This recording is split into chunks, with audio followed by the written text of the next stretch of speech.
We literally take the area across this using the rules of the count guide to determine that, and we count that and make an estimation for the potential for how far prices can go.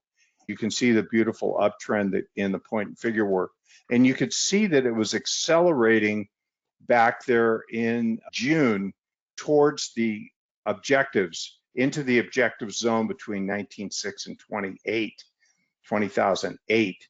This is what we have so far. So on July 10th, we went to 20,691.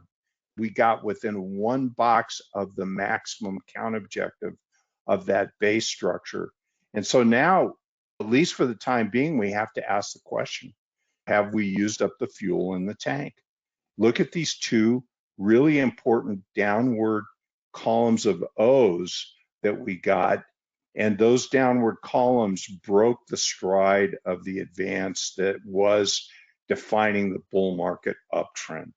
And so this market is, especially for these NASDAQ 100 names, is range bound. I just want to mention that today's promotion, for those of you who's going to join us, and I know a lot of you will after today's session, instead of $99, we're giving you $79 per month.